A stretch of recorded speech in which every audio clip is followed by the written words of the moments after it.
Direktorat Reserse Narkoba Polda Banten merilis hasil pengungkapan tindak pidana penyalahgunaan dan peredaran narkotika di wilayah hukum Polda Banten sepanjang bulan Januari 2025. Dir Narkoba Polda Banten, Kombes Pol Erlin Tangjaya, mengatakan dari sebanyak 97 tersangka yang ditangkap dalam kasus ini, terbanyak diantaranya diamankan dari wilayah Kabupaten Tangerang yang menjadi salah satu zona merah peredaran dan penyalahgunaan narkoba di Provinsi Banten.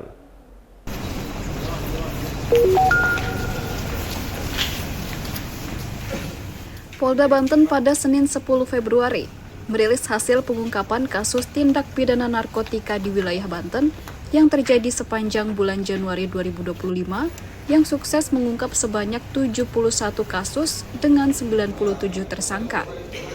Barang bukti yang diamankan ialah 231,85 gram sabu, 93,22 gram ganja, 219 gram tembakau sintetis, 107 butir pil psikotropika, dan 17.450 butir obat-obatan daftar G seperti tramadol dan heximer yang dijual tanpa izin edar. Kasus terbanyak terjadi di wilayah hukum Polresta Tangerang, yang menjadi salah satu zona merah wilayah peredaran dan penyalahgunaan narkotika di Provinsi Banten dengan jumlah 19 kasus serta 26 tersangka. Direktur Reserse Narkoba Polda Banten, Kombes Pol Erlin Tangjaya, mengatakan, pengungkapan ini merupakan hasil dari operasi gabungan yang dilakukan Direktorat Narkoba Polda Banten bersama Polres Serang, Polresta Serang Kota, Polresta Tangerang, Polres Lebak, Polres Cilegon, dan Polres Pandeglang. Kalau daerah yang memang paling marak peredaran narkoba ini, ya, itu ada di wilayah Tangerang.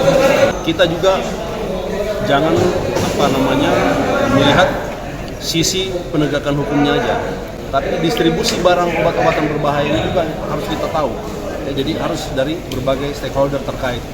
Mungkin dari BPOM juga harus mengantisipasi, terutama bahan-bahan yang bisa diproduksi secara ilegal. Ya, bahan baku ini jangan sampai lepas ke tangan orang-orang yang tidak bisa kita percaya. Para tersangka tak hanya dijerat dengan pasal 111, 112, 114, dan 127 Undang-Undang Nomor 35 Tahun 2009 tentang narkoba dengan ancaman hukuman di atas 5 tahun penjara dan denda paling banyak 8 miliar rupiah.